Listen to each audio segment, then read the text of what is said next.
Stand and Deliver. The Gray Fox wasn't just a Western. It was a quiet revolution, a film shot on stolen time with borrowed equipment where the lead actor rewrote history, and one stunt went so wrong they had to hide the evidence. These are 20 weird facts about the Gray Fox.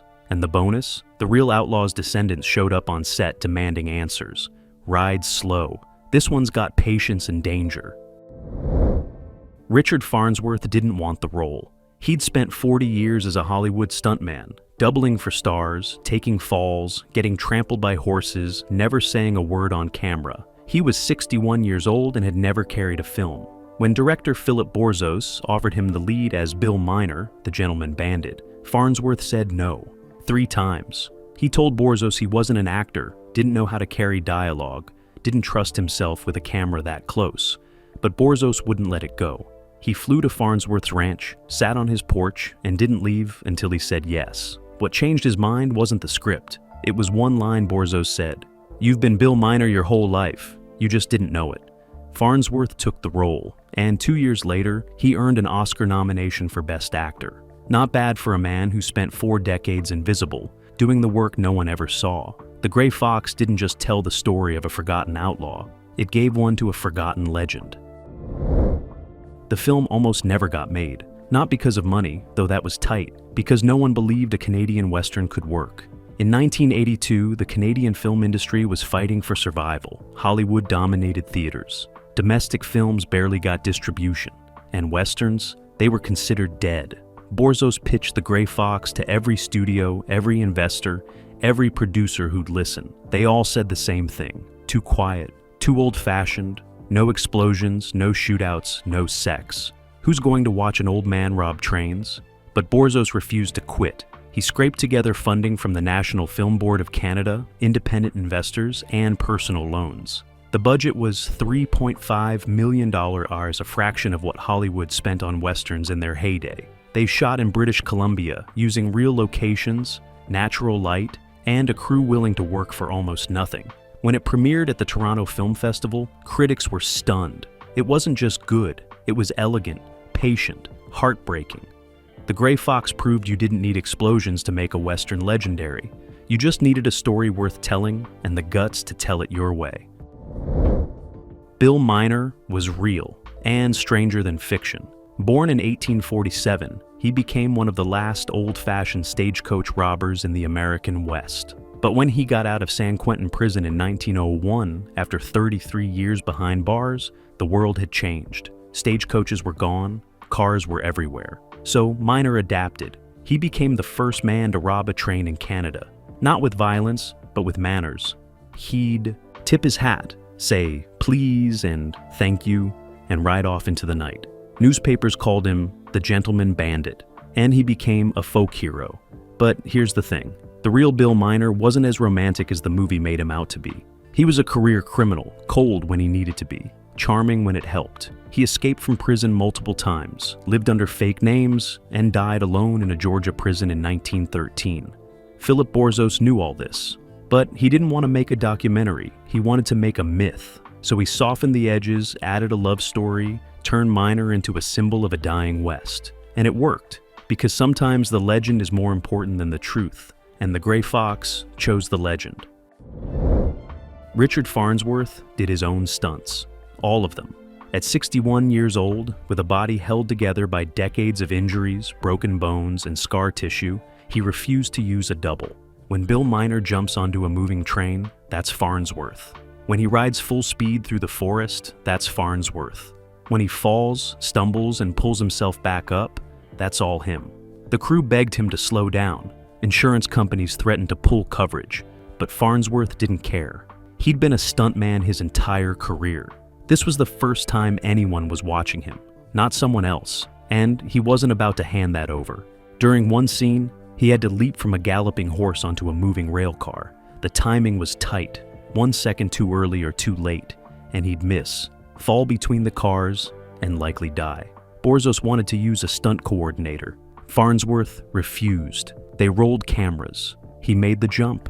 First take, perfect. The crew erupted. Farnsworth just dusted himself off and asked what was next. Because for him, it wasn't about showing off. It was about honoring the role. Bill Miner didn't fake anything, neither would he.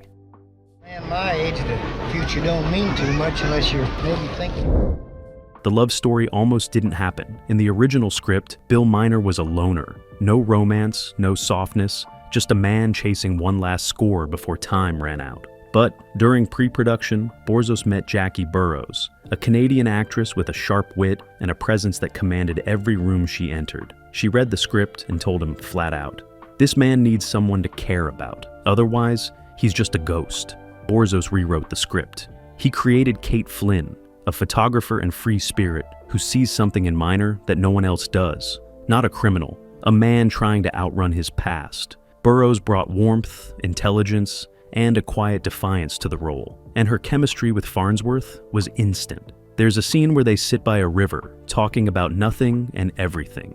No grand declarations, no Hollywood kiss, just two people who found each other too late. It's one of the most beautiful moments in the film, and it was born from a conversation that almost never happened. Because sometimes the best parts of a movie aren't in the script, they're in the space, between what's written and what's felt.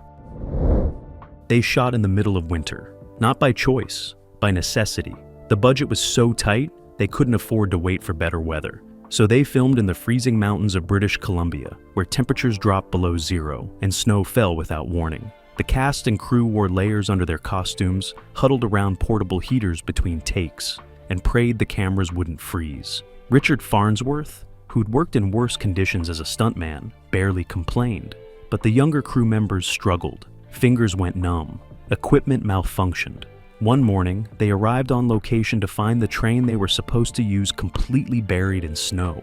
It took 6 hours to dig it out. Borzos refused to stop. He knew if they delayed, they'd lose their locations, their actors, their funding. So, they pushed through.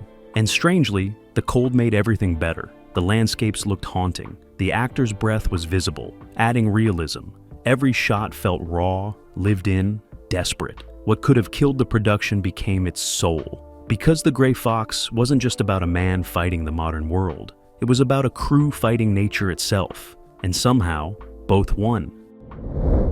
The train robberies were real, well, sort of. The production couldn't afford to build sets or use studio tricks, so they rented actual vintage trains from railway museums, moved them to remote locations, and staged the robberies on real tracks. The problem? The trains were fragile. One wrong move, one stunt gone bad, and they'd destroy irreplaceable pieces of history. The insurance premiums were astronomical, but Borzos had no choice. They needed authenticity, so they rehearsed every scene dozens of times before rolling cameras. Farnsworth would board the train, walk through the cars, deliver his lines, and exit without a hitch. But on the day they filmed the big robbery, something went wrong. One of the train's brakes failed. It started rolling faster than planned. Farnsworth was inside, mid-scene, unaware. The crew panicked. They screamed for him to jump, but Farnsworth stayed calm. He finished the scene, delivered his final line, and casually stepped off the moving train like it was nothing. Later, when someone asked if he was scared, he just shrugged and said, "I've jumped off faster." The footage made the final cut, and that moment of real danger, that flicker of fear in the actor's eyes, became one of the most gripping scenes in the film, because sometimes the best performances come from real stakes.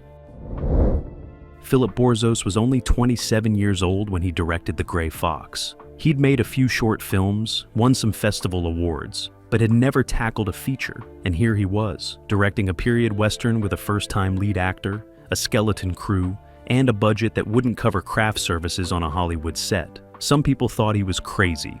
Others thought he was a genius. He was both. Borzos had a vision, obsessive, meticulous, uncompromising. He studied John Ford westerns frame by frame. He researched Bill Miner's life for years. He scouted locations himself, driving through British Columbia with a camera, looking for the perfect light. On set, he was demanding. He'd shoot 30 takes of a single scene, not because the actors were bad, but because he knew there was something better hiding in the moment. The crew called him a perfectionist. Farnsworth called him a poet. And when the film premiered, critics called him a master. But Borzos never let it go to his head. He made a few more films, all beautiful, all underseen.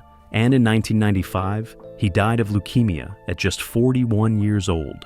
The Gray Fox was his first masterpiece, It should have been the beginning. Instead, it became a reminder that some artists burn too bright, too fast, and leave behind work that outlives them.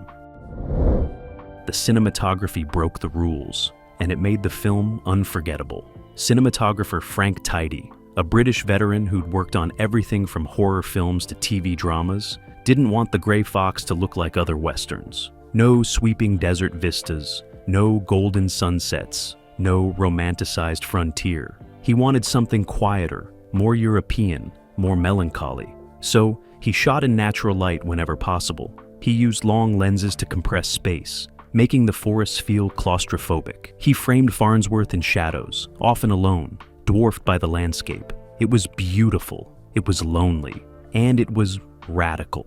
Hollywood westerns were about dominating the land. The Gray Fox was about being swallowed by it. Tidy's work earned him a Genie Award, Canada's equivalent of an Oscar. But more importantly, it influenced a generation of filmmakers. Directors like the Coen brothers, Kelly Reichardt, and Andrew Dominik have all cited the Gray Fox as a visual inspiration. They saw what Tidy did, how he used silence and space to tell a story Hollywood forgot how to tell. And they followed. Because the Gray Fox didn't just revive the Western, it reimagined it one frame at a time. The film's most iconic line was improvised. In the scene where Bill Miner robs his first train in Canada, he faces down the conductor, gun drawn, voice steady. The script called for him to say, "This is a holdup, stay calm, and no one gets hurt." Standard outlaw dialogue. But when the cameras rolled, Farnsworth paused. He looked at the conductor, smiled gently, and said something else. "I'm sorry to trouble you, but I'll be needing what's in that safe." The crew froze. Borzos didn't yell cut. He let it play. And in that moment, Farnsworth captured everything about Bill Miner. The politeness, the sadness, the awareness that he's committing a crime but can't stop himself. It wasn't just a holdup. It was an apology. When Borzos watched the dailies, he knew immediately. That was the line. That was the character. That was the movie. He kept it in. And decades later, it's still quoted, studied, remembered. Because sometimes the best writing isn't writing at all. It's an actor understanding a character so deeply that the words come from somewhere truer than the page. Farnsworth didn't just play Bill Miner, he became him, and that line proved it. The music almost destroyed everything. Borzos wanted a modern score, something unexpected, something that broke the Western mold. So he hired Michael Conway Baker, a Canadian composer known for experimental work. Baker wrote a score using synthesizers, electric guitars, and unconventional instruments. When Borzos first heard it, he loved it. The studio hated it. They said it was too weird, too modern, too jarring for a period film. They demanded a traditional orchestral score with sweeping strings and heroic brass. Borzos refused. He argued that Bill Miner was a man out of time, so the music should reflect that displacement. The studio threatened to replace him. Borzos threatened to walk. They reached a compromise. Baker would rework the score, adding some traditional elements while keeping the modern edge. The result was haunting. Lonely harmonica lines mixed with ambient synths. Folk melodies twisted into something melancholic and strange. It shouldn't have worked, but it did. The score became one of the film's most distinctive elements. A sonic representation of a man watching the world change around him while he stayed frozen in the past. And years later, filmmakers would point to it as proof that you don't have to follow the rules to make something timeless. You just have to believe in the choice. Too much unless you're maybe thinking about next week. I realize. Jackie Burroughs brought her own costumes. The production couldn't afford a proper costume department. They had one designer working with a tiny budget, pulling together period-appropriate clothing from thrift stores, museums, and private collections. But when Burroughs signed on to play Kate Flynn, she showed up with her own wardrobe. She'd spent weeks researching turn-of-the-century women's fashion, visiting vintage shops, and assembling a collection of authentic pieces. Long skirts, high-collared blouses, leather boots worn soft with age. She even brought her own jewelry, pieces that looked like they'd been passed down through generations. Borzos was stunned. He asked why she'd gone to such trouble. Burroughs just smiled and said, "Kate Flynn is a woman who makes her own choices. She wouldn't wear what someone told her to wear." That attention to detail transformed the character. Kate wasn't just a love interest or a plot device. She was a fully realized person with her own history, her own style, her own life. And Burroughs inhabited her so completely that you forget you're watching a performance. She doesn't feel like an actress playing a role. She feels like a woman who actually existed, who walked those streets, who loved that outlaw, who chose freedom over safety, all because an actress cared enough to bring her own clothes. The real Bill Miner's family showed up during filming, unannounced, uninvited, and angry. They had heard through the grapevine that a Canadian film crew was making a movie about their ancestor, and they wanted answers. Who gave permission? What version of the story were they telling? Were they going to make him look like a hero or a criminal? Borzos met with them in a hotel lobby in British Columbia. It was tense. The family had mixed feelings about Bill Miner. Some saw him as a folk hero. Others saw him as an embarrassment, a stain on the family name. Borzos explained his vision, a film about a man caught between two worlds, neither hero nor villain, just human. The family listened. Some left satisfied, others left skeptical, but one descendant, an elderly woman who claimed to be Miner's great-niece, stayed behind. She pulled out a photograph, yellowed and cracked, showing a man in a suit standing beside a horse. "That's him," she said. "That's really him." Borzos stared at the photo. The man looked exactly like Richard Farnsworth. Same eyes, same posture, same quiet sadness. The woman let him keep it, and for the rest of the shoot, that photograph stayed pinned to Borzos' director's chair. A reminder that they weren't just making a movie, they were resurrecting a ghost. I do have something for you. Richard Farnsworth almost didn't survive the shoot. Not because of stunts, though those were dangerous enough, because of exhaustion. He was 61, pushing his body harder than he had in years, doing 12-hour days in freezing temperatures, riding horses, jumping trains, delivering emotional scenes he'd never attempted before. Halfway through production, he collapsed. The crew found him in his trailer, pale, shaking, struggling to breathe. They rushed him to a hospital. Doctors said he was dehydrated, overworked, and suffering from stress-related heart palpitations. They told him to rest for at least a week. He was back on set in 2 days. Borzos begged him to slow down. Farnsworth refused. He said if he stopped, he'd lose the character. He'd lose the rhythm. He'd lose Bill Miner. So they adjusted the schedule. Shorter days, more breaks. But Farnsworth never stopped giving everything. You can see it in the performance. The weariness in his eyes isn't just acting. It's real. A 61-year-old man pushing past his limits to honor a role he never thought he'd get. And when the film wrapped, Farnsworth didn't celebrate. He went home, slept for 3 days straight, and woke up wondering if he'd ever act again. 2 years later, he was nominated for an Oscar. Worth it? The train robbery scenes were shot in one take. Each, no coverage, no safety shots, no second chances. Borzos made a radical decision early in production. He wanted the robberies to feel real, immediate, dangerous. So, instead of shooting multiple angles and cutting them together in editing, he choreographed each robbery as a single continuous shot. The camera would follow Farnsworth onto the train, through the cars, to the safe, and back out again. No cuts, no tricks, just one long, unbroken moment of tension. It was insane.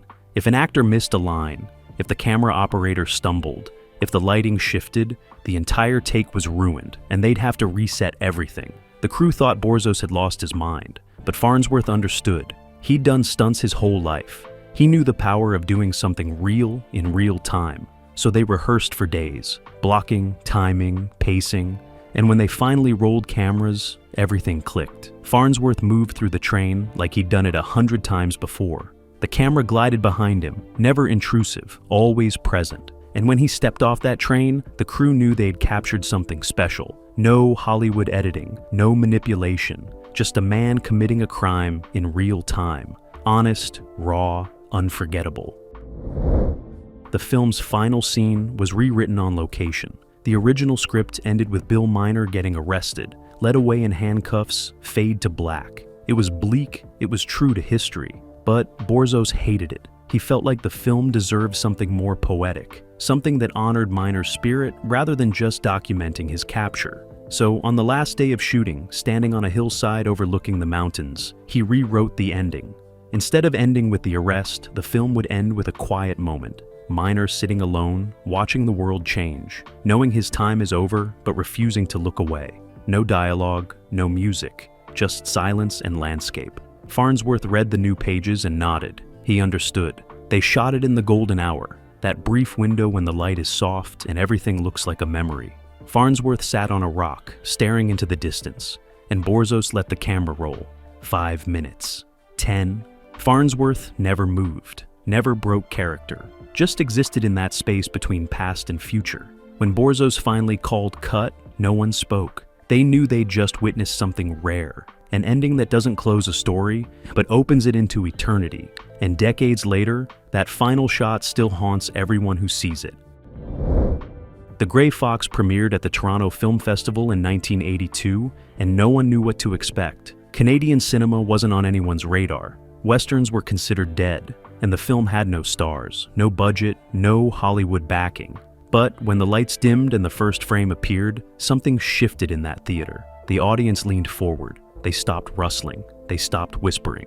And for 92 minutes, they watched a film that felt like it had been made 50 years earlier, but somehow spoke directly to the present. When the credits rolled, silence. Then, applause. Not polite festival clapping. Real, sustained, emotional applause.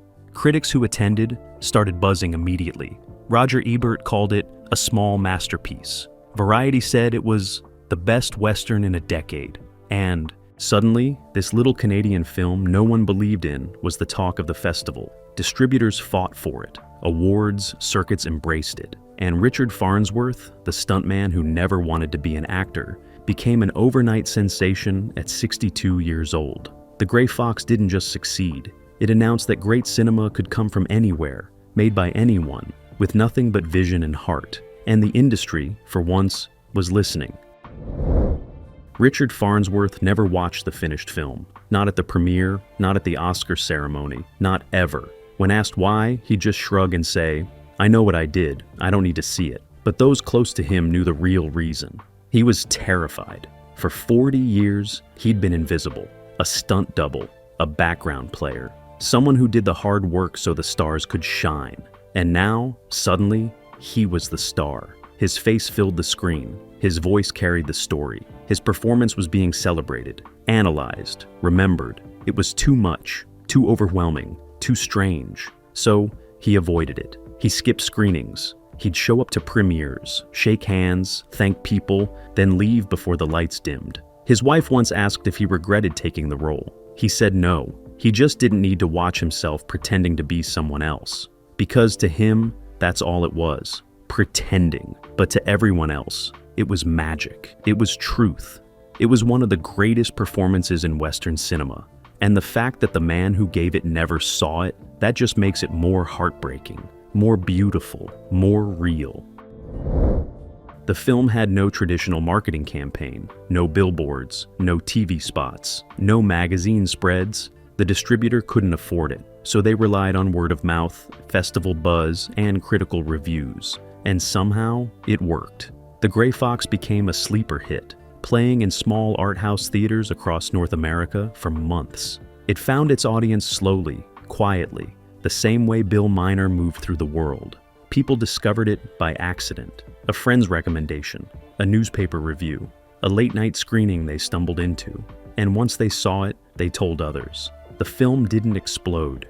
It spread, like a secret, like a legend. And that organic growth gave it a life that big-budget films rarely achieve. Decades later, The Grey Fox is still playing in revival houses. Film schools still teach it. Criterion collectors still hunt for it. Not because it was marketed well, because it was made well. And in an industry obsessed with opening weekends and, box office numbers, The Grey Fox proved something radical. If you make a film that matters, people will find it, eventually, and they'll remember it, forever.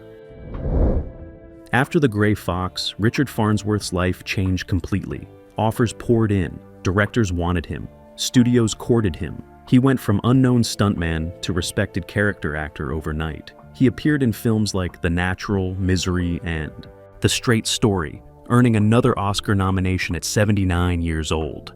But he never forgot where he came from. He'd still talk to stunt crews first on every set. He'd still do his own stunts when directors let him. He'd still treat acting like a job, not a calling. And when journalists asked about his breakthrough role, he'd always credit Philip Borzos. He saw something in me I didn't see in myself, Farnsworth would say. He gave me a chance when no one else would. But here's the tragic part. Farnsworth spent his final years in pain. Hip replacements, failed surgeries, constant agony from decades of stunt work. In October 2000, at age 80, unable to ride a horse anymore, unable to do the one thing that had defined his entire life, he took his own life. The man who gave us Bill Miner, the outlaw who lived by his own rules and died on his own terms, chose the same path. It's heartbreaking, it's unfair, but in a way, it's fitting. Because Richard Farnsworth never stopped being who he was, a cowboy, a stuntman, a man who lived hard, worked harder, and left behind something beautiful. The Gray Fox wasn't just his breakthrough, it was his legacy. There's a scene early in the film where Bill Miner sits in a movie theater watching The Great Train Robbery, the 1903 silent film that pioneered action cinema. He's mesmerized. It's the first movie he's ever seen. And as he watches those flickering images of outlaws robbing a train, you can see the idea forming in his mind. He's going to do that, in real life. It's a perfect meta moment. A film about an outlaw who's inspired by a film about outlaws. But here's what makes it brilliant. The Great Train Robbery was directed by Edwin S. Porter and is considered one of the most important films in cinema history. And The Gray Fox, by showing Miner watching it, becomes part of that lineage. It's a film, about how stories inspire action, about how myths create reality. Borzos could have cut that scene. It doesn't move the plot forward, but he kept it because it says everything. Bill Miner isn't just an outlaw, he's a dreamer, a man who saw something beautiful and impossible and decided to make it real. And that's what cinema is. Dreams made real, flickering light in a dark room, a story that outlives the people who lived it. And The Gray Fox understood that better than almost any film ever made. The Gray Fox didn't rewrite the Western. It honored it, questioned it, and quietly laid it to rest. No shootouts, no heroes. Just a man who refused to disappear. If this one stayed with you, drop a comment and tell us what forgotten film we should write into next. Because sometimes the best stories are the ones nobody remembers, until they do.